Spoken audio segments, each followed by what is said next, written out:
A fast-acting feline who alerted her owners to a house on fire was named Cat of the Year by an animal charity. This is the story of a dog that joined a military regiment. So, in 1917, a small stray mongrel puppy appeared in the training area of the 102nd Infantry near Yale, United States. This is where the Yankee Division was preparing for action in World War I. Christened Stubby by the soldiers because of his short tail, the puppy soon integrated himself into the ranks.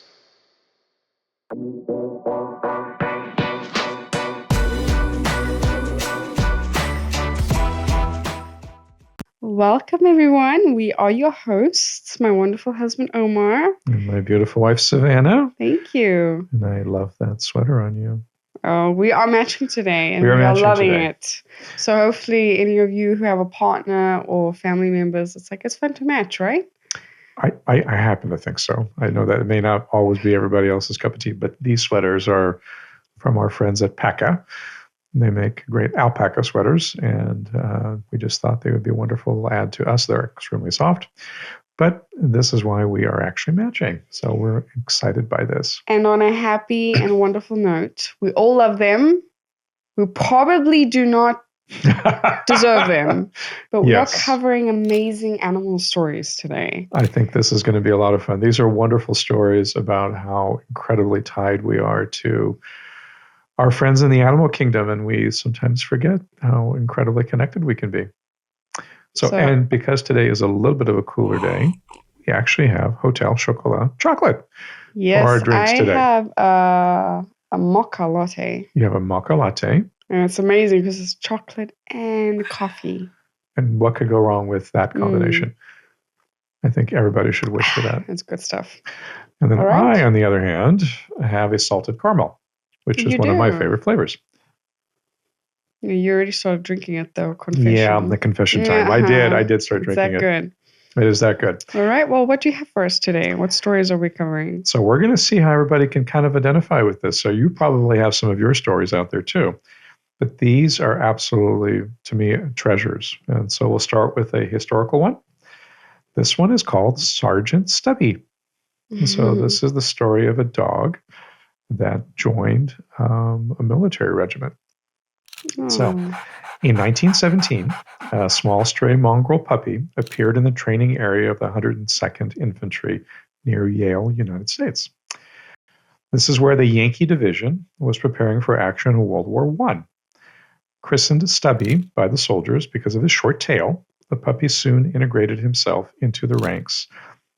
His comrades taught him to salute. He learned bugle calls and was allowed to join the soldiers on the front line. So he went to World War I. Wow.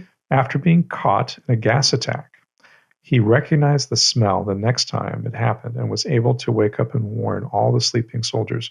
So for those of you who don't know much about World War I, there was a high intensity of chemical warfare and trench warfare. And so this is a very, very important part of that. He was also caught, a German soldier in the trenches, by biting and holding him down until relief arrived. He was adept at finding wounded soldiers as well. By the end of the war, Stubby had served in 17 battles and was awarded a lifetime membership by the American Legion, as well as a gold medal for heroism by the Humane Education Society. So this story came to us from Military Wikia, which is actually a great little source for if you want to like military history. And Sergeant Stubby actually stayed all the way through 1926. That's when he passed away. But he was absolutely loved by the troops that were there. And when he came back after World War I, there were parades that were thrown in his honor as he was walking with the troops. So it's a very, very touching story to me about just how connected they are. And the soldier that actually sort of adopted him basically smuggled him all the way over to the front lines in kind of the France and Belgium area, which is where you had the kind of the lines where they had the trench warfare that was happening for years. So it was a terrible war, obviously, for what it was. It's our first World War. But to see the heroism of little animals that come and join and just their ability to connect with us. So Love dogs. I mean, I think Savannah and I are just dog fans in a huge way. But some of the stories we have today are not just about dogs. There's some very surprising ones. Dogs specifically are such devoted animals. They want to please you. They want to love you. And they forgive absolutely anything and everything that you do. They are amazing. My sister was a huge, huge, huge, huge fan of her dogs, and they were kind of her companions. They were her emotional safety. They were one of them was actually a service dog as well. So, and she loved in her time being able to take them places where he could make a difference and just be out there. And so, just happened to be a black lab in this case. So Stubby is a very small, looks pit bullish little mix. He's actually very, very cute. Do we have a picture? We do have a picture. Okay, we'll get our editor to put it up on screen, but I'd love to see. And this is Stubby. Oh, that's so cute. Our editor, well, if you're watching, you can see who Stubby is. And so anyway, very fun story, and I was very happy we were able to get it through our little friends at Military Wikia, because that is a great little source for military history. I grew up with animals, and I tell you, it's probably beyond strange not having an animal in the house, just because it's like a family, right? They become part of the family, and it's a wonderful energy to have around. I think one of my earliest memories is our German Shepherd from a long time ago, and I was like 2.5 or something like that, and he was always around. You did all types of things to him. Yes. As little children, you don't really understand that you shouldn't be like yanking tails and ears and everything else, but he was so incredibly patient. I think ever since then, I've always had dogs. And then call it more recent passion, which is, many years now, it's probably coming on to 15 years, has been German Shorthair Pointers. Just a wonderful, wonderful breed. My first one was Jack, and then subsequently followed by so many others that were just treasures. So for those of you out there that love having dogs, I think you can identify with this. For those of you who haven't had dogs, this might be your chance to gain an incredible connection. It's a big responsibility, especially if you're not used to having one. It can seem pretty daunting in the beginning. But the reward, the bond that you have with a dog, it's beyond measure. They are become everything to you. I agree. I grew up with, I think when I was about 16, we had our pit bull Matthew. Yes. Oh my gosh, he's still so near and dear to my heart. That's the closest I've ever been to an animal. I mean, he slept with me. We walked together. He would protect me all the time if he kind of sensed something was off. So just... And trust your dog senses. I mean, we'll see that with these stories that we have today. So we still have another dog story or two that's coming up, but we're going to switch over to a completely new animal kingdom here. Okay. What animal kingdom do we have? We're going to go to dolphins. Oh my goodness. All right. We have an absolutely wonderful dolphin story. There's some amazing dolphin stories out there. And this is one of them. This comes from the Guardian News. And this is something that we jump forward in time to 2004. So we went back from 1917 to 2004. So this is called Dolphin Danger. So a playful nature of dolphins is well documented, but what about their protective instincts? In 2004, Rob Howes, sorry, I mispronounced that one, went swimming with his daughter and 2 friends off the coast of North Island in New Zealand. There, they found themselves circled by 4 bottlenose dolphins who repeatedly slapped their tails on the surface to prevent the group from swimming away. When Rob tried to move out of the cluster, he was herded back by the 2 other bigger dolphins. Just before, he spotted a 3-meter-long great white shark. I've heard this story before. It's so touching, heading straight for him.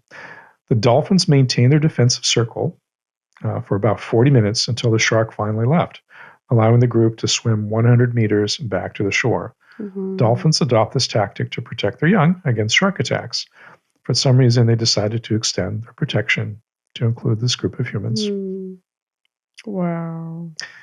So to me, stories like this are absolutely touching. We don't give enough credit to all the creatures out there, and dolphins are amazingly intelligent. They have great social structures. And here they are, Well, helping us. they do. I'm pretty sure they all swim in very large pods. So they're so They family do. driven. And they also oftentimes come over to people looking for some attention or to be cheeky and play around. Oh, yes. No, I grew up, and again, I'll date myself a little bit here, but for those of you out there that actually enjoy this, one of my favorite shows that they had for a series for a long time was called Flipper. And Flipper was the story of a dolphin, living with its human family. I think it was kind of based in Florida. That's probably about right. But I think they made a rerun of it. Oh, they did. I Okay. know what you're talking about. But it was such a heartwarming story. It made you right away feel like, I want to live right there. I want my version of Flipper being right there as my friend, and I can go swimming with him every day and talking. Always that chatting and everything else. So I love the story because it does show that we are and we can be and we should be connected to our animal kind of friends out there. It is so easy to get carried away, and I'm hinting at us a little bit because we're very thick in the newborn phase right now. Yes, so you sort of disappear into time. You disappear into time and routine, and your little animal is still there, and they still love you, if not more than the day before, even though you maybe just didn't have as much time for them than what you should. They still look at you. They're still so happy to see you every single time. We should treasure them.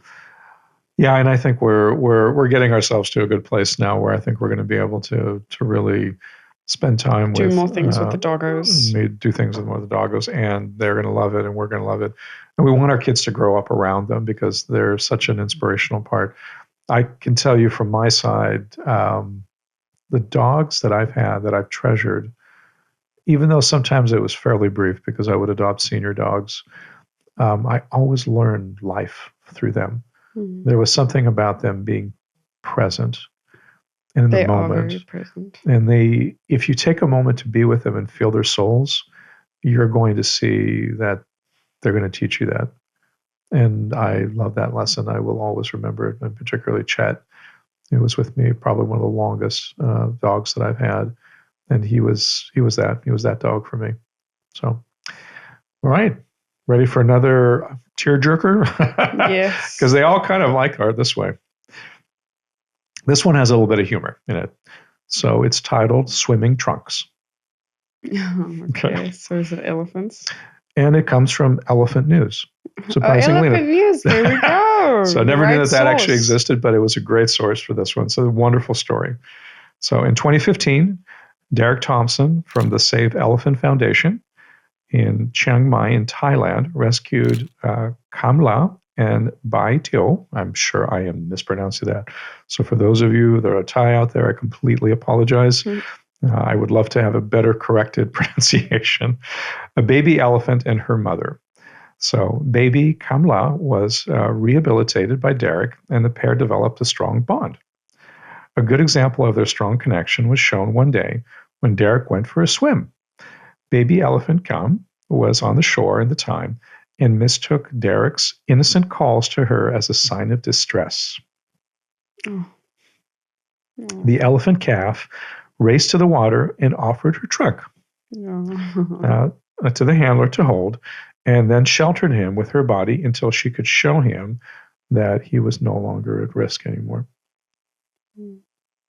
We love elephants too. So we've had the privilege in our travels in South Africa to actually go to a sanctuary that did have elephants there.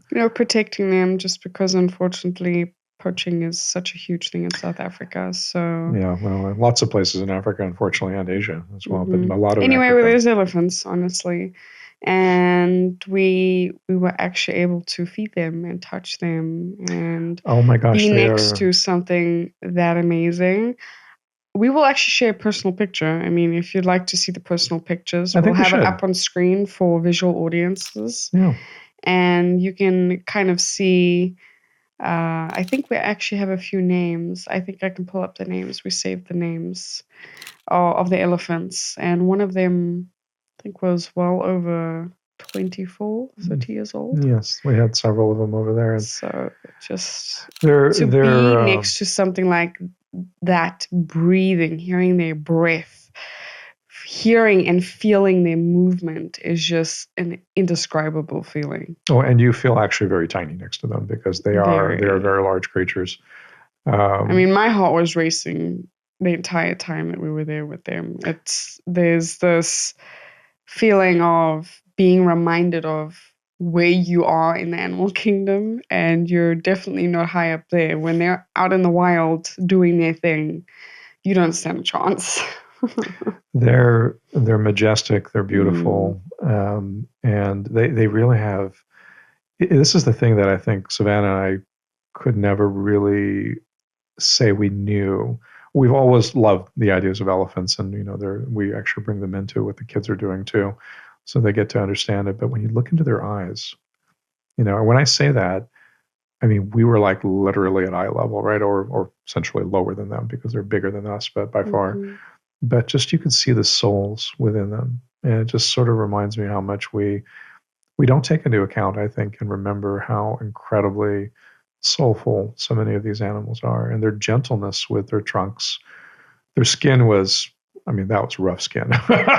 Think of where they're living. Yeah, no, you can see why it doesn't. They can go through brush and not worry about it and everything else, but just to watch look into their eyes, and they're looking into yours too. I mean, they're huge in comparison to you, but they actually are making eye contact, and I think that was going to be a trip I will always treasure to be with them. I didn't want to go. I mean, it was like you wanted to spend more time, but we had to, move on.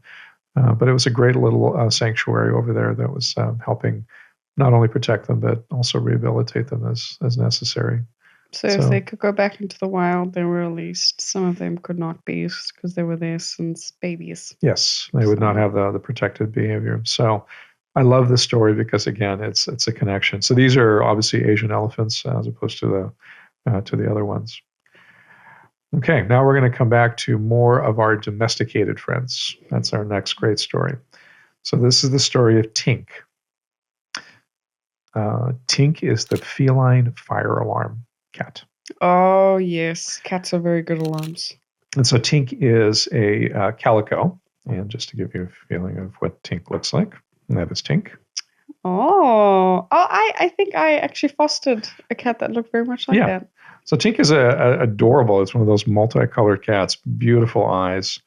So, but this little feline actually saved his family, which was really great. So a fast-acting, this comes from the BBC News, just credit there for where it came from. A fast-acting feline who alerted her owners to a house on fire was named Cat of the Year by an animal charity. So Tink jumped onto Claire Hopkinson, I am not doing so well with names today, who was asleep in bed when an electrical fault sparked a fire in a neighboring property in Shrewsbury. I'm doing terrible today. I'm going to improve. Some things are hard to pronounce. Shrewsbury should be okay. I should be able to get that one. Her family managed to get out of the house safely, but Tink was overcome by the smoke and had to be revived by firefighters using a tiny oxygen mask. Aww. So without Tink, we would not be here today. She recalled the night and the drama unfolding while she and her husband Russell and their sons Jake and Scott were sleeping.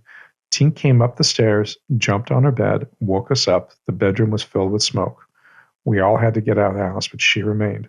The firefighters had to run back in, and they brought her out draped in their arms. She was unconscious and she wasn't breathing. They put on a tiny little oxygen mask on her, and she finally took a breath. Tink is a very valued member and very precious to us. No. Heartwarming. Without Tink, we would not be here today. It would have wrecked our lives if she had died in the fire.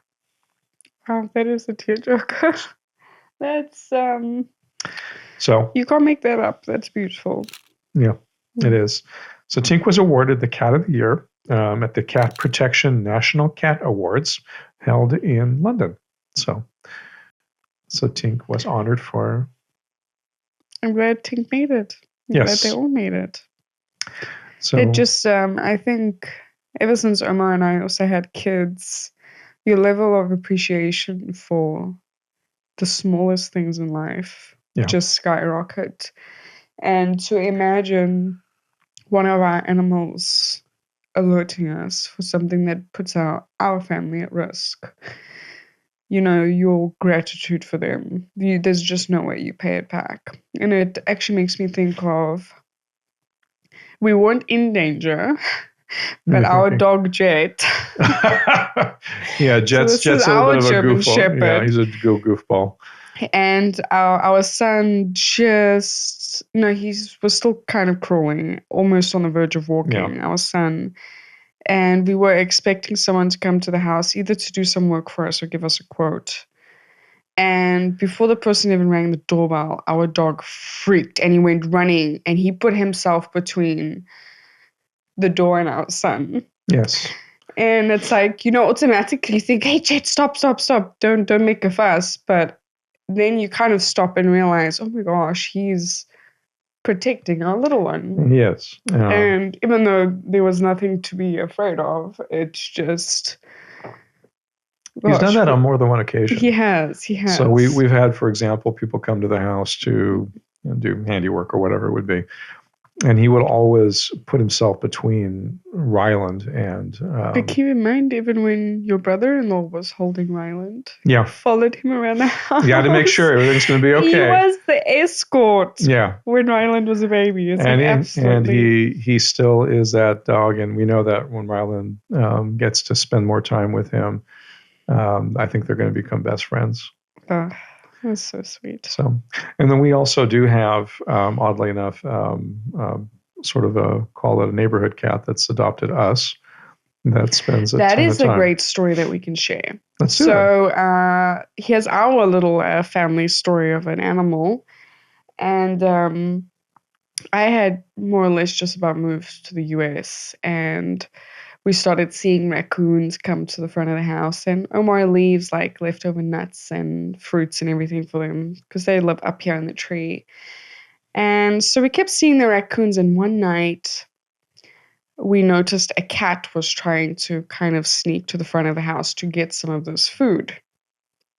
And so we started noticing Boots, which is her name right now. She's a black cat, but she's got white boots on. Yeah. It's very cute. I know it's an extremely creative name. Don't steal it. I'm sure there's a ton of Boots out there. Or if you're my mom, you can call it Socks. Either which way. We could never get her to call Boots. No, it was Socks to her. So we put cat food. We specifically got cat food because at the time, we just didn't have a cat. So we gave Boots cat food, and all of a sudden these juvenile raccoons are in this tree like a few feet away from her, and she's like frozen, and I'm seeing this through the peephole. So I decide, okay, I'm quickly going to open the door. So I open the door. She sees me. Remember, at this point, she's still a stray. She doesn't trust us or anything. Yeah, exactly. So she's frozen. She's looking at me. She's looking at the raccoons. Like, which one do I have to worry about? Which one do I have to worry about? The most? And I kind of take a step closer to the raccoons so that I'm kind of in between her and the raccoons. And she looks at me for a while, and then she starts eating her food. And then she looks up periodically, and she notes ever since then she's allowed us to touch her. Oh yes, yeah. We became her adoptive family. She chose us. Yeah. So at that moment, that was trust that was formed, and she is now, if our son goes walking down the street, she's walking with him. We go to the mailbox, she's walking with us. So she'll walk with us at a certain point in our neighborhood and then kind of stop and then keep a lookout in the bush, wait for us to come back. Yeah, her territory is really around our home, our yard.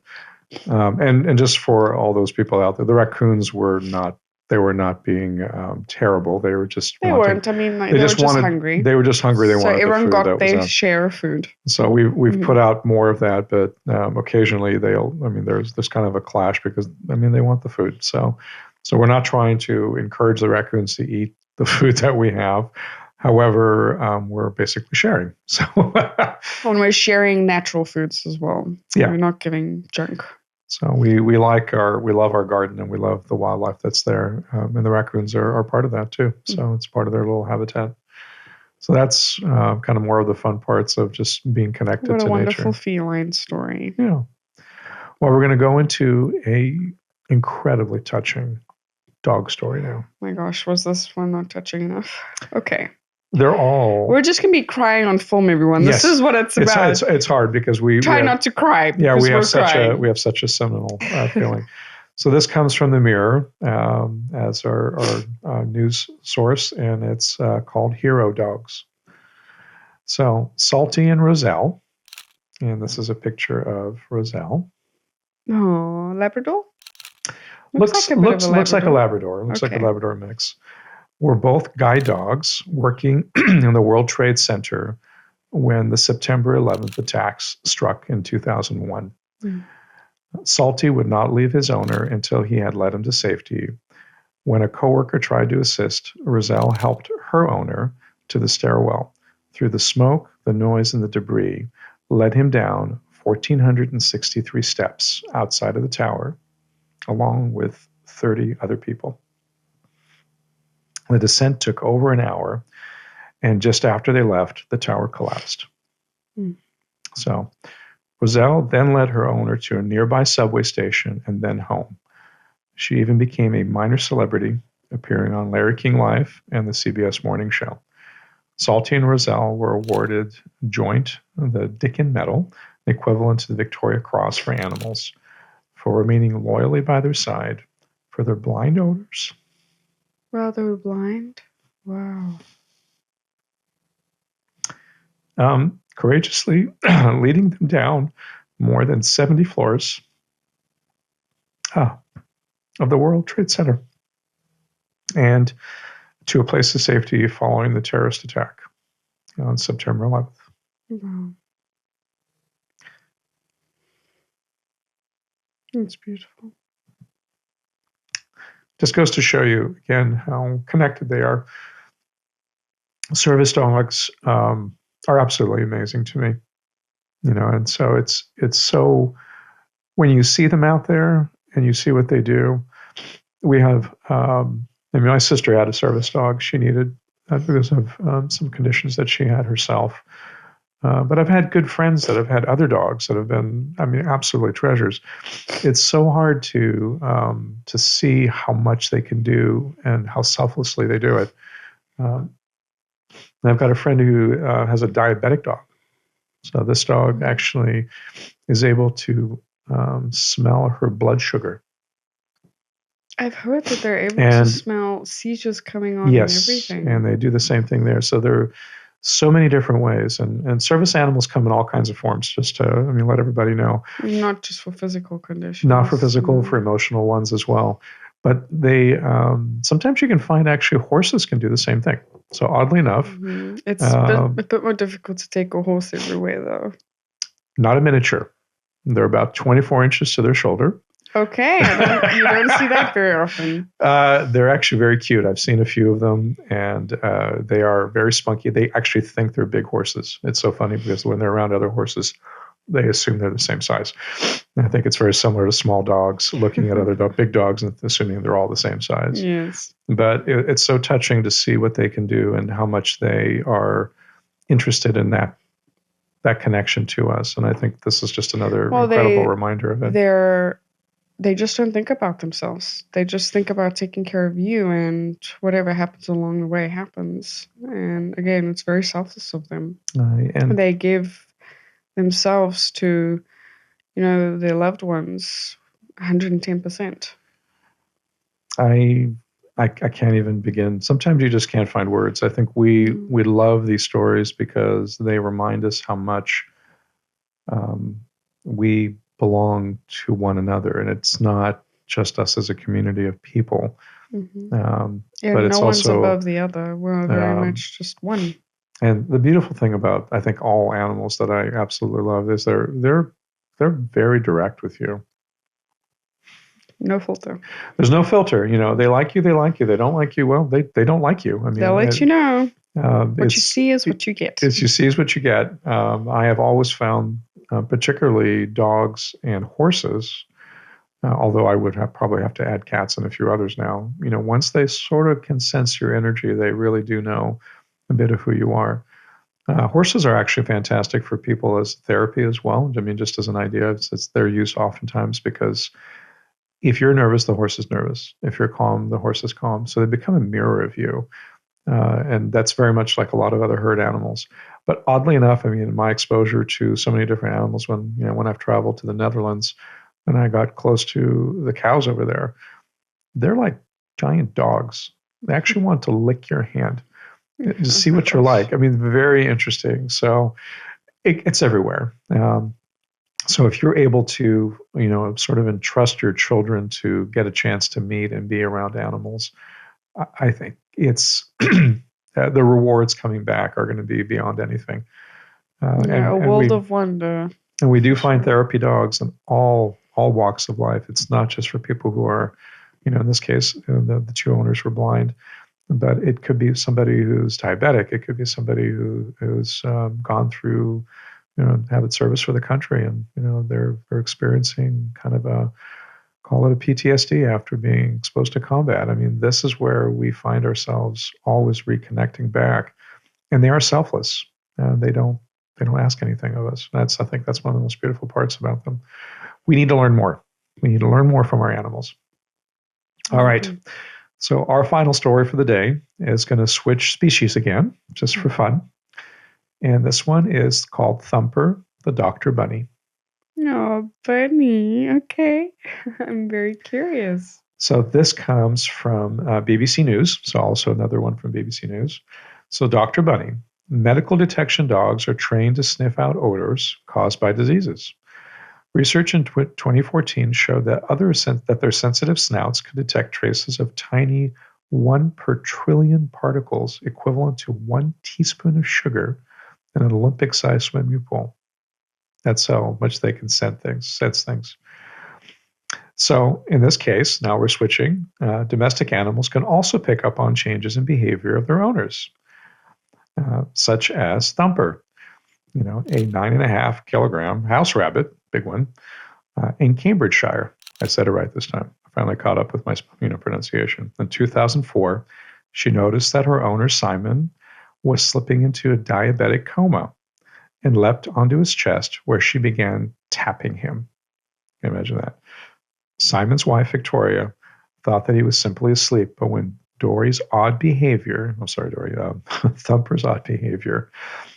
made her realize something was wrong, then she was able to rouse her husband herself, and she phoned the paramedics. Wow. Very sensitive little creature. And very connected.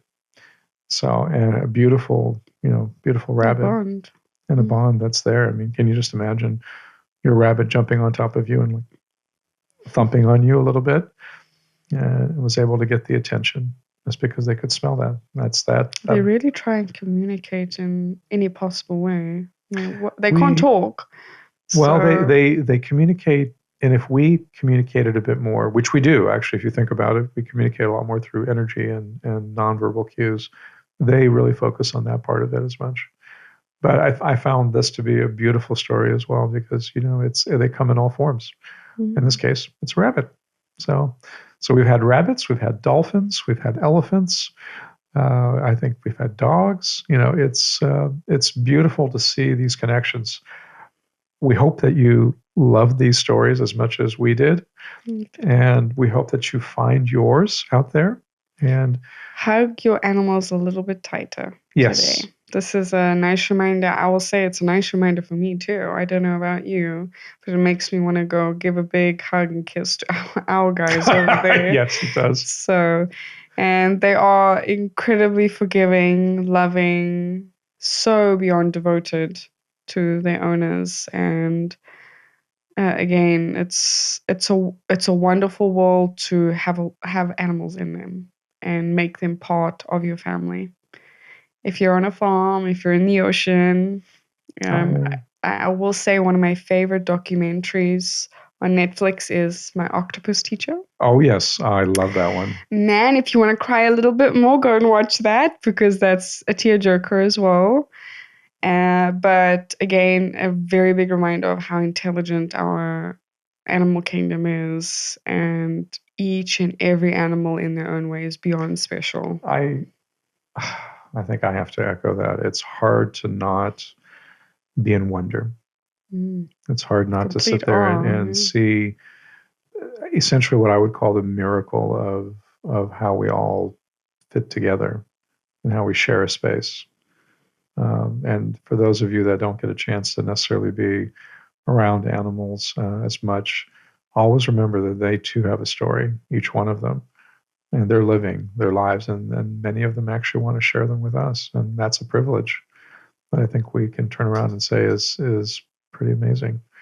So we do want to hear more from you, though. I mean, I'll throw this out there. If you have your animal stories, it would be great. Yeah, share them with us. And if you liked this, we were happy to make another one. We'd love to get your comments. Make sure you subscribe so that you have notifications on any other videos coming out, because we love doing this. We love having you.